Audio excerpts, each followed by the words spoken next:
Hi, I'm Sarah from SmartPak, and today we're going to be talking about assembling Western bridles.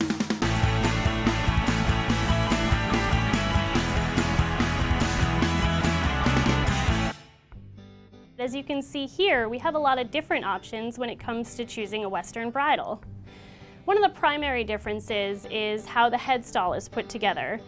In this example, you see we have the Rockin SP single ear headstall, which has just one earpiece, versus the Rockin SP browband headstall, which has a full browband across the top. Another common difference is the types of closures that you see on the different pieces of tack. As you can see with this example, this headstall has a tie end, whereas the browband headstall has a buckle end. The main difference between the two closures is really personal preference on how quickly you want to be able to change them out. If you have a headstall that fits your horse really well, but you like to change your bits frequently, the buckle end might be a more convenient option for you for those quicker changes. Both the single ear and browband Rockin SP headstalls come with the tie end or buckle end options. Just like the headstalls, different reins have different closures based on your personal preference. The Rockin SP split reins come in a tie end or buckle end option, and the Rockin SP laced barrel reins come with a convenient quick snap closure. These reins feature Conway buckles at both ends, which allow for some adjustability, as well as snaps at the ends for easy on and off. Now that you're familiar with all the pieces and options, let's start putting a bridle together.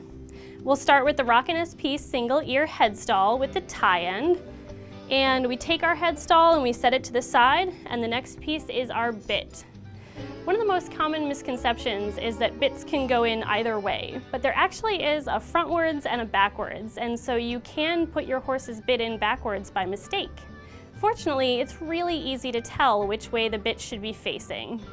When you take your bit, you look straight down from the top and you should be able to see a gentle curve in the mouthpiece. You want that curve to bend outward, so it's pointing out of your horse's mouth.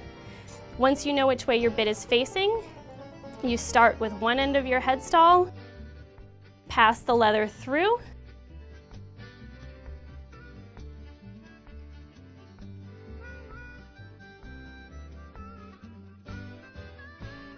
and then simply tie your ends closed. There are different ways you can tie the ends, and often it's just a matter of personal preference. You can use this simple knot, or you could double knot it for a little more security. Once you have the first side securely tied, you move on to the other side of the headstall. You pass the leather through, and you tie that side as well. It's important when you're feeding the leather through the top portion of the bit that you make sure that you don't have any twists in your headstall. If you had left this around the barn and it had gotten a flip in it, you could tie your bit on without even noticing, and then when you go to put it on your horse, realize that he has a very unhappy expression on his face.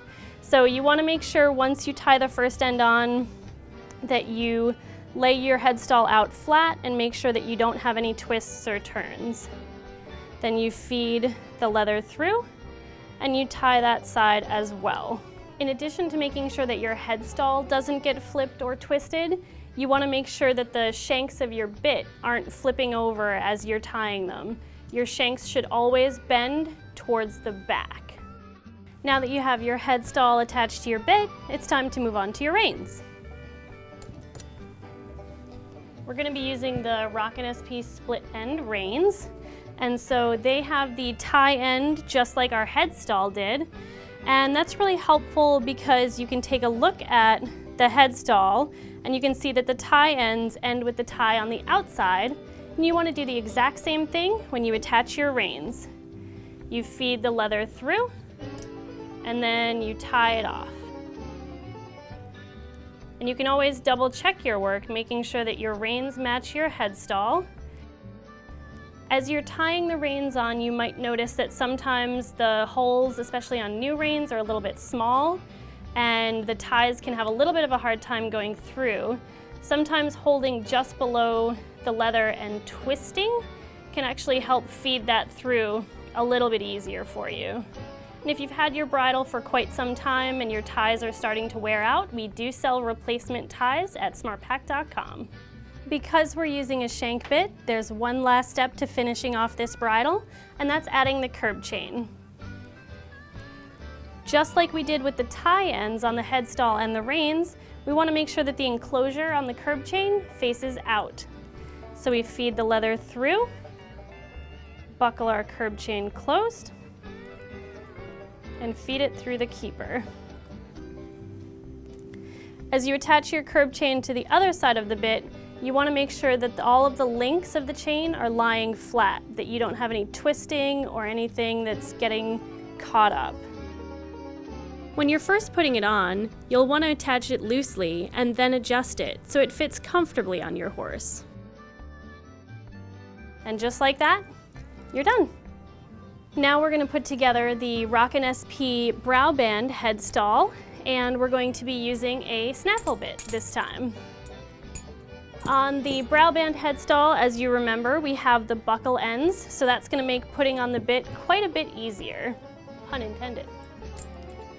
For the bit, just like we had with the shank bit, you will be able to see the correct curve in the snaffle and make sure that you have a bit that points out. Snaffle bits also are really nice to be able to check with because when they point out, the two mouthpieces actually lie flat against each other. If you fold them inwards, they won't quite lie flat because of the natural bend of the mouthpiece. As you're attaching your snaffle to your buckle end, you can feed it through, buckle it closed, and back through. On the other side,